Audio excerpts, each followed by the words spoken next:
প্রয়াত হলেন ফরাক্কার প্রাক্তন 5 বারের বিধায়ক মইনুল হক। প্রাক্তন কংগ্রেস বিধায়ক মইনুল হক পরে তৃণমূলে যোগদান করেছিলেন। 63 বছর বয়সে তিনি প্রয়াত হলেন। পরিবার সূত্রে জানা গিয়েছে, কলকাতার এক বেসরকারি হাসপাতালে রাত 3:14 তিনি শেষ নিঃশ্বাস ত্যাগ করেন। বেশ কিছুদিন ধরেই অসুস্থ ছিলেন মইনুল হক। কলকাতায় চলছিল চিকিৎসা, তবে আর বাড়ি ফেরা হলো না। 2 নভেম্বর প্রয়াত হলেন ফরাক্কার রাজনীতির এই বর্ণময় চরিত্র। 1996 সাল থেকে 2021 সাল অবধি দীর্ঘ 25 বছর ফরাক্কার বিধায়ক ছিলেন মইনুল হক। 1996 সালের বিধানসভা নির্বাচনে ফরাক্কার সিপিএম বিধায়ক আবুল হাসনাত খানকে হারিয়ে সিপিএমের হাত থেকে এই আসন ছিনিয়ে নেন মইনুল হক। তারপর টানা 6 বার কংগ্রেসের টিকিটে এই আসনে ভোটে লড়েছেন, 5 বার জিতেছেন। তবে 2021 সালে তৃণমূলের কাছে হেরে যান মইনুল হক।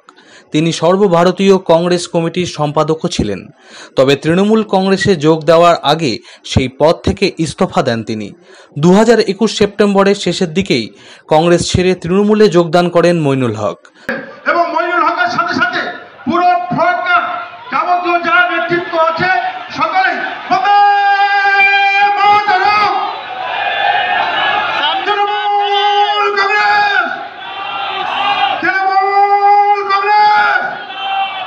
ফরাক্কার প্রাক্তন বিধায়কের মৃত্যুতে শোকস্তব্ধ জেলার রাজনৈতিক মহল।